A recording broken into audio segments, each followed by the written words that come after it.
তো মাইক্রোসফট ওয়ার্ডের 4 নম্বর টিউটোরিয়ালে আজকে আমরা দেখব মূলত টেবিল কিভাবে তৈরি করা যায় এবং টেবিল তৈরি করার যে বিষয়টা সেটা আগে মনে রাখতে হবে। সেটা হচ্ছে কিভাবে টেবিল নেওয়া যায় সেটা আগে আমাদেরকে দেখতে হবে। এরপর হচ্ছে 2 নম্বর আমরা দেখব কিভাবে টেবিল কাটা যায়, মানে আমরা কিভাবে কাটাকাটি করতে পারি সেগুলো দেখব। কিভাবে টেবিল বাড়ানো যায়, টেবিলের যে ঘরগুলো আছে সেগুলো আমরা কিভাবে বাড়াতে পারি বা কমাতে পারি সেটা দেখব। কিভাবে একটা টেবিল থেকে একটা টেবিলকে 2 ভাগে ভাগ করা যায়, আমরা একটা টেবিলকে কিভাবে 2 ভাগে ভাগ করতে পারি সেটা আমরা দেখব, মানে শিখবো এক কথায়। কিভাবে টেবিলের মাঝের কিছু লাইন মোছা যায়, আমরা যদি কোনো লাইনকে মুছে ফেলতে চাই তাহলে সেটা আমরা কীভাবে মুছে ফেলবো সেটাও আমরা শিখে নেব। কীভাবে টেবিল ইচ্ছা মতো, মানে টেবিলের ইচ্ছা মতো ঘর বাড়ানো যায় এবং হচ্ছে কীভাবে টেবিলের বিভিন্ন ধরনের স্টাইল দেওয়া যায়। এই কয়েকটা কাজ ছাড়াও আরও বেশ কয়েকটা কাজ আমরা আজকে দেখব মাইক্রোসফট ওয়ার্ড প্রোগ্রামটাতে। মাইক্রোসফট অফিস ওয়ার্ড 2007-ই আমরা মূলত কাজ করছি, আর আমরা নতুন ডকুমেন্ট শুরু করি। তো টেবিল তৈরি করার জন্য আমরা প্রথমেই শুরু করব ইনসার্ট লেখাটাতে ক্লিক করব। ইনসার্ট লেখাটাতে ক্লিক করে আমরা এখানে টেবিল নামে একটা টুল পাবো। তো এখানে পেজ নামে একটা অপশন আছে, কভার পেজ, ব্ল্যাঙ্ক পেজ এবং পেজ ব্রেক। আমরা পরবর্তীতে কোনো এক সময় এই কাজগুলো দেখে নেব, তবে আজকের কাজ হচ্ছে টেবিল থেকে। তো টেবিলে ক্লিক করার পর আমরা নিচের দিকে দেখতে পাচ্ছি এগুলোকে বলা হচ্ছে কলাম, আর নিচেরগুলোকে বলা হচ্ছে রো। এই কলাম এবং রো মিলেই মূলত টেবিল তৈরি করতে হয়। আপনি কতগুলো কলাম এবং কতগুলো রো নিতে চান সেটা আপনি এখান থেকে ঠিক করে দিতে পারবেন। ধরেন আপনি কলাম নিতে চাচ্ছেন 10টা, এখান থেকে 10টা কলাম সিলেক্ট করতে পারবেন, এবং রো নিতে চাচ্ছেন 4টা 5টা, সেক্ষেত্রে 4টা 5টা রো সিলেক্ট করতে পারবেন। আবার এমনও হতে পারে যে আপনি আপনার পছন্দ মতো কলাম এবং রো নিতে চান, সেক্ষেত্রে ইনসার্ট টেবিল লেখাটাতে ক্লিক করেও আপনি আপনার পছন্দ মতো কলাম এবং রো নিতে পারবেন। আমি এখন আঙ্গুলে যদি গুণে দেখি, যেমন serial, name, roll, mark, grade, point, আমার মোট 6টা কলামের দরকার। তবে 6টা কলাম নেওয়ার জন্য আমি ইনসার্ট টেবিল লেখাটাতে ক্লিক করি। ইনসার্ট টেবিল লেখাটাতে ক্লিক করলে এই যে ডায়লগ বক্সটা আমরা দেখতে পাবো, এখানে দেখা আছে নাম্বার অফ কলামস 5। এই 5 লেখাটাকে মুছে ফেলে আমরা এখানে করে দিলাম 6। আমার 6টা কলামের দরকার, সেই ক্ষেত্রে আমি এখানে করে দিচ্ছি 6। এরপর নাম্বার অফ রোজ এখানে দেওয়া আছে 2, আমি 2টাকে মুছে ফেলে আমি এখানে করে দিতে পারি 5 অথবা হচ্ছে 6, 7, যে যতগুলো রো নিতে চাই ততগুলো রো সংখ্যা আমরা এখানে লিখে দিতে পারি, অথবা এখানে ক্লিক করেও আপনি রোগুলোকে বাড়ানো বা কমাতে পারবেন। এরপর হচ্ছে ওকে লেখাটাতে ক্লিক করলেই আমরা একটা টেবিল দেখতে পারবো। আমাদের টেবিলটা এরকম হয়ে গেছে, কারণ হচ্ছে আমাদের নিচের দিকে আমাদের 5টা রো আছে এবং এইদিকে 6টা কলাম দেওয়া আছে। তো টেবিল তৈরি করার সাথে সাথে আমরা খেয়াল করব উপরের দিকে ডিজাইন এবং লেআউট নামে 2টা আলাদা ট্যাব এখানে শো করবে। উপরের দিকে এখানে ডিজাইন এবং লেআউট নামে আলাদা 2টা ট্যাব আমরা দেখতে পাবো। আমরা যদি ফাঁকা জায়গায় ক্লিক করি তাহলে এখান থেকে ডিজাইন এবং লেআউট নামে ট্যাব 2টা এখানে শো করবে না। তো আমাদের এই চকটাতে ক্লিক থাকতে হবে, আমরা এই চকটাতে ক্লিক রাখবো, তবেই এই ডিজাইন এবং লেআউট নামে ট্যাব 2টা আমরা দেখতে পাবো। তো এখন টেবিল তৈরি করা হয়ে গেল। এখন আমাদের কাজ হচ্ছে এই টেবিলটাতে ইনফরমেশন দিয়ে টেবিলটা পূরণ করে ফেলা। তো আমরা এখানে একটা কাজ করতে পারি। প্রথমে আমরা ইনফরমেশনগুলো দেওয়ার জন্য আমি প্রথমের দিকে লিখতেছি সিরিয়াল। আমি এখানে ক্লিক করে আমি লিখলাম সিরিয়াল। পরের ঘরে এই ক্লিক করব, এখানে ক্লিক করার পর আমরা এখানে লিখব নেম। তারপরে ঘরে ক্লিক করে এখানে লিখতেছি রোল। তো আপনি যদি ক্লিক করে করে বারবার লিখতে চান, বারবার মাউসে হাত ধরে, দেখা যায় সময়টা অনেক বেশি নষ্ট হবে। সেই ক্ষেত্রে কিবোর্ড থেকে যদি আমরা ট্যাব বাটন চাপ দিই তাহলে পরের সেলটাতে বা পরের ঘরে যাবে। তো এরপর আমি এখানে লিখছি মার্ক, তারপরে আবার ট্যাব বাটন চাপ দিলাম, এরপর লিখলাম গ্রেড, তারপর আবার ট্যাব চাপ দেওয়ার পর এরপর লিখলাম পয়েন্ট। এখন সিরিয়ালগুলো টাইপ করার জন্য আমরা 1 টাইপ করব। এরপর কিবোর্ড থেকে ডাউন অ্যারো কি ব্যবহার করে, এই যে অ্যারো কিগুলো আছে এখানে, এই ডাউন অ্যারো কিটা চাপ দিলে নিচের দিকে নামবে। আপনি ক্লিক করেও এখানে লিখতে পারেন 2, 3, 4, এভাবে যতগুলো রো দরকার, যতগুলো রো থাকবে ততগুলো রোতে আপনি নাম্বারগুলো অটোমেটিকলি, মানে এভাবে বসায় দিতে পারেন। অটোমেটিকলি বসানো যায়, কিন্তু আমরা এভাবে লিখেও দিতে পারি। এরপরে কাজ হচ্ছে এই টেবিলটাকে সাজানোর জন্য আমরা যে কাজটি করব সেটি হচ্ছে যে প্রথমে এই যে সেলটা আছে, এই কলামটা আমরা দেখতে পাচ্ছি, সেটা হচ্ছে সিরিয়ালের যে কলামটা দেখতে পাচ্ছি, সেটা কিন্তু এত বড় প্রয়োজন নেই। তো এই যে লাইনটা, লম্বা লাইনটা আমরা দেখতে পাচ্ছি, এই লাইনটাতে কার্সার রাখলে 2 দিকে 2টা তীর চিহ্ন শো করবে। এখানে বাম বাটন চেপে ধরে আমরা এটাকে যদি ডান দিকে বা বাম দিকে সরে আসি তাহলে ওই একটা কলাম ছোট হয়ে যাবে আর একটা বড় হয়ে যাবে। যেমন নেমের কলামটা অনেক বড় হয়ে গেছে, আবার সিরিয়ালের কলামটা ছোট হয়ে গেছে। তো ঠিক এভাবে আমরা প্রত্যেকটা কলামকে আমরা ছোট বা বড় করতে পারি। যেমন আমি এইগুলোকে ছোট করছি, আবার এই গ্রেডের কলামটাকে ধরে এটাকেও ছোট করে নিই, আবার মার্কের কলামটাকে ধরি, এটাকেও আমরা ছোট করে নিই, রোলের কলামটাকেও আমরা ছোট করে ফেলি। তো সবগুলো কলামকে আমরা ছোট করে ফেললাম। এরপর আমাদের মোস্ট ইম্পর্টেন্ট যে কাজটা সেটা হচ্ছে যে আমরা এই যে লেখাগুলো লিখলাম প্রত্যেকটা কলামে, এই লেখাগুলোকে অ্যালাইনটাকে ঠিক রাখা, মানে মিডিল পয়েন্টে রাখা। আমরা সেন্টার করে ফেলবো, সবগুলোকে সিলেক্ট করে কন্ট্রোল চেপে ধরে ই চাপ দিলে এই লেখাগুলো মিডিল পয়েন্টে যাবে, সেন্টার হয়ে যাবে। নিচের লেখাগুলোকে সিলেক্ট করে আমরা কন্ট্রোল ই প্রেস করে আমরা এটাকে মাঝখানে রাখতে পারি বা সেন্টার করে রাখতে পারি। তো আমরা শিখতে চাইছিলাম একটু আগে সেটা হচ্ছে যে কীভাবে কলামগুলোকে বাড়ানো যায়, কমানো যায়, এই বিষয়টা আমরা যদি আরেকবার এই বিষয়টা একটু খেয়াল করে দেখি। টেবিল নেওয়া যায় কীভাবে, সেটা আমরা দেখলাম যে কীভাবে টেবিল নেওয়া যায়।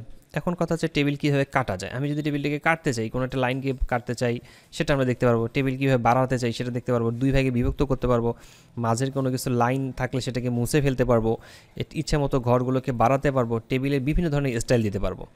তো এই যে বিষয়গুলো, এই কাজগুলো করা যাবে কিভাবে। যেমন আমরা স্টাইল থেকেই যদি শুরু করি প্রথমের দিকে, তাহলে এখানে কিন্তু দেয়া আছে টেবিল স্টাইল। আমরা যদি উপরের দিকে একটু খেয়াল করে দেখি, তো এই ছকটাতে ক্লিক থাকা অবস্থায় এটা কিন্তু থাকবে ডিজাইন নামের ট্যাবটা যখন থাকবে, এখানে ক্লিক করা থাকবে, তখনই কিন্তু এই অপশনগুলো দেখা যাবে। তো আমরা যেটাতেই ক্লিক করব সেই ডিজাইনটাই এখানে অ্যাপ্লাই হয়ে যাবে। আমরা প্রতিটাতেই যদি একবার করে ক্লিক করে দেখি, তাহলে প্রতিটাই এখানে ডিজাইনটা অ্যাপ্লাই হয়ে যাচ্ছে। আপনি যদি এখানে মোর অপশন আছে, এখানে যদি ক্লিক করেন, তাহলে নিচের দিকে আরও অনেকগুলো স্টাইল দেখতে পারবেন। তো এখান থেকে যেটা পছন্দের সেটাতে ক্লিক করলে আপনার টেবিল স্টাইলটা পরিবর্তন হয়ে যাবে। তো এবার আমরা এখানে ক্লিক করে উপরের দিকে নান লেখাতে ক্লিক করে, অর্থাৎ প্লেন টেবিলে ক্লিক করে আমরা আগের অবস্থায় ফিরে আসছি। তো এখান থেকে টেবিল স্টাইলগুলো পরিবর্তন করে নিতে পারেন। আর এখানে দেওয়া আছে শেডিং। এই শেডিংয়ের কাজ হচ্ছে যে আমরা এই যে ডিজাইনটা আমরা টেবিল স্টাইলটা এখান থেকে নিচ্ছি, আমরা এখান থেকে কোনো টেবিল স্টাইল না নিয়ে আমরা শেডিংয়ে ক্লিক করে আমরা টেবিল স্টাইলটা নিতে পারি। যেমন আপনি এটাকে সিলেক্ট করলেন, এই লাইনটাকে পুরোটাকে সিলেক্ট করার পর শেডিংয়ে ক্লিক করে এখান থেকে কোনো একটা কালার দিয়ে দিলেন, ধরে নেন এই কালারটা, এবং এইটাকেও সিলেক্ট করে নিলেন এভাবে। শেডিংয়ে ক্লিক করার পর আমরা এখান থেকে অন্য একটা কালার দিয়ে দিই। তো এভাবে প্রত্যেকটাকে যদি আপনি সিলেক্ট করেন, সিলেক্ট করে নেওয়ার পর আপনি আপনার পছন্দ মতো কালার এখানে অ্যাপ্লাই করতে পারবেন। এই শেডিংয়ের কাজ হচ্ছে এটা, যে আপনি এখান থেকে স্টাইল না নিয়ে আপনি এখান থেকে কালার করে রাখতে পারেন, অথবা এখান থেকে কালার দিয়ে যে কোনো একটাকে হাইলাইট করেও রাখতে পারেন। আমরা আবারও এটাকে পুরোটাকে সিলেক্ট করে নেব, শেডিংয়ে ক্লিক করে এখান থেকে নো কালার, আমরা এখান থেকে কালারটাকে আবার বাদও দিতে পারি, যে এখান থেকে কালারটা নিতে পারি, আবার এখান থেকে কালারটাকে বাদ দিতেও পারবো। এরপরে কাজ হচ্ছে নিচের দিকে বর্ডার। আমরা দেখলাম না যে আমাদের লাইনগুলো মুছে ফেলার যে বিষয়টা, আমরা মুছে ফেলতে পারি কীভাবে। আমাদের তো এখানে লেখা আছে, কিন্তু আমরা চাচ্ছি যে এই লেখাগুলো থাকবে কিন্তু লাইনগুলো মুছে যাবে। ঠিক এরকমটা যদি আমরা করতে চাই, তাহলে পুরো ছকটাকে আমরা সিলেক্ট করে নেব। সিলেক্ট করে নেওয়ার পর বর্ডারে ক্লিক করব। বর্ডারে ক্লিক করার পর এখান থেকে নো বর্ডারে ক্লিক করলে লাইনগুলো মুছে যাবে, কিন্তু লেখাগুলো থাকবে। আমাদের লাইনগুলো কিন্তু মুছে গেছে, কিন্তু লেখাগুলো আছে। তো আবার যদি আমি বর্ডারটাকে আনতে চাই, তাহলে বর্ডারে ক্লিক করে আমরা অল বর্ডারসে ক্লিক করব, তাহলে লাইনগুলো এবার আসবে। তাহলে আমরা সিলেক্ট করে বর্ডার থেকে আমরা লাইনগুলোকে মুছেও ফেলতে পারি, আবার লাইনগুলোকে আনতেও পারি, এটাও করা যায়। এরপরে কাজ হচ্ছে আমরা যদি ইচ্ছামতো ঘর তৈরি করতে চাই, কোথাও কলাম তৈরি করতে চাই, যেমন আমরা কলামের কথাই বলি, একটু কলাম যেমন ডানে বামে কলাম বাড়ানো। আমাদের এখানে মোট কলামের সংখ্যা হচ্ছে 6টা। আমরা যদি আরও একটা কলাম বাড়াতে চাই, সেটা হচ্ছে বামে বা ডানে, তাহলে সেই ক্ষেত্রে আমরা কোনো একটা কলামকে সিলেক্ট করব। যেমন আমি এই কলামটাকে সিলেক্ট করলাম। সিলেক্ট করার পর এখানে মাউসের রাইট বাটন ক্লিক করি। এখানে মাউসের রাইট বাটন ক্লিক করার পর এখানে দেখি লেখা আসছে ইনসার্ট। ইনসার্ট লেখাটাতে নিয়ে আসার পর আমরা দেখতে পাচ্ছি যে insert column to the left এবং হচ্ছে insert column to the right. আমরা রাইট সাইডেও কলাম নিতে পারি, আবার লেফট সাইডেও নিতে পারি। আমি লেফট সাইডে ক্লিক করলাম, লেফট সাইডে একটা কলাম তৈরি হয়ে গেল। ঠিক এভাবে আমরা কলাম বাড়াতে পারি, আমরা ইচ্ছা মতো কলামগুলোকে বাড়াতে পারবো। তো আমি কন্ট্রোল জেড চেপে আগের অবস্থায় ফিরে আসছি। তো এছাড়াও আমি যদি কলামটাকে আলাদাভাবে বাড়াতে চাই, যেমন উপরের দিকে আমরা দেখতে পাচ্ছি এখানে লেখা আছে ড্র টেবিল। এই ড্র টেবিলে ক্লিক করেও আমরা কলাম বা রোকে বাড়াতে পারি। আমরা যদি ড্র টেবিলে ক্লিক করি, এই ড্র টেবিলে ক্লিক করে কলাম বা রোকে বাড়াতে পারবো। যেমন এখানে ক্লিক করলাম, এখানে একটা পেন্সিল শো করতেছে। এই পেন্সিলটা আমরা উপরের দিকে বাম বাটন চেপে ধরে নিচের দিকে নামালে সেখানে একটা কলাম তৈরি করে ফেলবে, বা আমরা এখানে কলাম তৈরি করতে পারবো। এখন যদি আমি এখানে লিখতে চাই, আমি নর্মালি লিখতে পারবো না, আমাকে লেখার জন্য এই ড্র টেবিলে ক্লিক করতে হবে, পেন্সিলটা উঠে যাবে, তারপর এখানে ক্লিক করে আমি যে কথাটা লিখতে চাই সেই কথাটা আমি এখানে টাইপ করতে পারবো। এরপর হচ্ছে আমরা ইচ্ছা মতো লাইনগুলোকে মুছে ফেলতে পারবো। আমরা যদি কোনো একটা লাইনকে মুছে ফেলতে চাই, লাইনগুলো রাখতে চাই না, যেমন ধরেন 1 এবং 2, দুইজনের মোবাইল নাম্বার একটাই, অথবা দুইজনের ঠিকানা একটাই, এটা ধরে নেন মোবাইল নাম্বার বা হচ্ছে অ্যাড্রেস। আমি এখানে মোবাইল কথাই লিখে রাখলাম। তো এখানে ফোন নাম্বারটা আমরা দুইজনের একই জন্য আমরা কি করব, এই মাঝখানের লাইনটাকে রাখবো না। তো এই মাঝখানের লাইনটাকে যদি আমরা মুছে ফেলতে চাই, তাহলে ইরেজারে ক্লিক করতে হবে। ইরেজারে ক্লিক করার পর আমরা যে লাইনটাকে মুছে ফেলতে চাই সেই লাইনটাতে ক্লিক করলে ওই লাইনটাই মুছে যাবে। তো এটা হচ্ছে ইরেজারের কাজ। আমরা যদি কোনো একটা লাইনকে মুছে ফেলতে চাই, তাহলে ইরেজার টুলে ক্লিক করে আমরা সেই লাইনটাকে মুছে ফেলতে পারবো। এবার আমাদের আবার যে কাজটি করতে হবে সেটা হচ্ছে ইরেজার টুলটাতে আরেকবার ক্লিক করে নিতে হবে, না হলে ইরেজারটা অ্যাক্টিভ হয়ে থাকবে। এখন আমরা যদি অন্য কোথাও ক্লিক করে কোনো কিছু টাইপ করি সেখানে লেখা চলে আসবে। আবার যদি এই লাইনটাকে তৈরি করার প্রয়োজন হয় তাহলে আমরা ড্র টেবিল লেখাটাতে ক্লিক করব, আবার যেটা প্রয়োজন সেটাতে আমরা বাম বাটন চেপে ধরে আমরা সেখানে তৈরি করে দিতে পারি। তাহলে এটা তৈরিও করতে পারতেছি, আবার বাদ দিতেও পারতেছি। তাহলে আমরা এখান থেকে এই ড্র টেবিল থেকে আমরা লাইন তৈরি করতে পারি, আবার ইরেজার থেকে সেটাকে কোনো লাইনকে আমরা মুছে ফেলতে পারি। আবার ইচ্ছা মতো যদি আমরা রো বাড়াতে চাই, যেমন এখানে আমাদের 4 নাম্বার পর্যন্ত রো দেখতে পাচ্ছি, 1 থেকে 4 পর্যন্ত সিরিয়াল দেওয়া আছে। এখন আরও একজন স্টুডেন্ট বাড়লো, সেই ক্ষেত্রে আমাদের নিচের দিকে আরও একটা রো নিতে হবে। এই রো নেওয়ার জন্য সবার শেষের এই ঘরটাতে ক্লিক করব আমরা।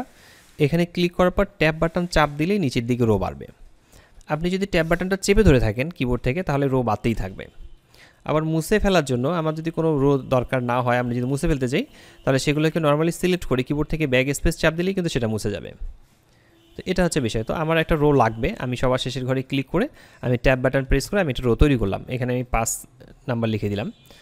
এখন কথা হচ্ছে আমরা দেখতে চাচ্ছিলাম যে বিভক্ত করা যায় কীভাবে, এই কলামগুলোকে মানে এই টেবিলটাকে 2 ভাগে ভাগ করা যায় কীভাবে। তো আমাদের ডিজাইন নামে যে ট্যাবটা আছে সেখানে ক্লিক করা থাকবে।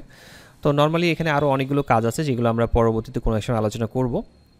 এরপরে হচ্ছে লেআউট নামের একটা ট্যাব আমরা দেখতে পাচ্ছি। এই লেআউটে কিন্তু অনেকগুলো অপশন দেওয়া আছে। এই অপশনগুলো প্রত্যেকটাই আলোচনা করা সম্ভব না, কারণ হচ্ছে ভিডিওটা ক্লাসটা অনেক বেশি লম্বা হয়ে যাবে, এই জন্য আমরা সবগুলো বিষয় নিয়ে আলোচনা করছি না। তো এখানে যে কোনো একটা ঘরে ক্লিক করে রাখবো, যেমন আমি এখান থেকে 3 নাম্বার এই ঘরটাতে ক্লিক করে রাখলাম। রাখার পর যদি আমি স্প্লিট টেবিল লেখাটাতে ক্লিক করি তাহলে এটা বিভক্ত হয়ে যাবে। স্প্লিট টেবিল লেখাতে ক্লিক করলে এটা বিভক্ত হয়ে যাবে এবং মাঝখানে আমরা আলাদা কোনো কিছু টাইপ করে নিতে পারবো। এখানে আমি কম্পিউটার কথাটা লিখে রাখি, আমি এখানে কম্পিউটার টাইপ করলাম। তো আমি যদি আবার জোড়া লাগাতে চাই, নর্মালি আমি লেখাটাকে মুছে ফেলি, মুছে ফেলার পর ডিলিট বাটন চাপ দিলেই এটা জোড়া লেগে যাবে ওই মাঝখানে গ্যাপটাতে ক্লিক করে। তাহলে এটা আমরা করতে পারবো যদি আমরা বিভক্ত করতে চাই। তাহলে লেআউট নামে যে ট্যাবটা আছে এই লেআউট নামের ট্যাবটাতে ক্লিক করে আমাদেরকে স্প্লিট টেবিল লেখাটাতে ক্লিক করতে হবে। স্প্লিট টেবিল লেখাটাতে ক্লিক করলেই আমরা দেখতে পারবো যে আমাদের ছকটা বিভক্ত হয়ে গেছে। তো টেবিল সম্পর্কে আজকের ক্লাসটা এতটুকুই থাকলো, কারণ হচ্ছে টেবিলে আরও অনেকগুলো বিষয় আছে যেগুলো আমরা আলোচনা করতে পারি, কিন্তু অনেক বেশি লম্বা হয়ে যাবে জন্য আমরা আজকে আলোচনা করছি না। অন্য একটা ক্লাসে আমরা টেবিল সম্পর্কে আরও বিস্তারিত আলোচনা করবো ইনশাল্লাহ।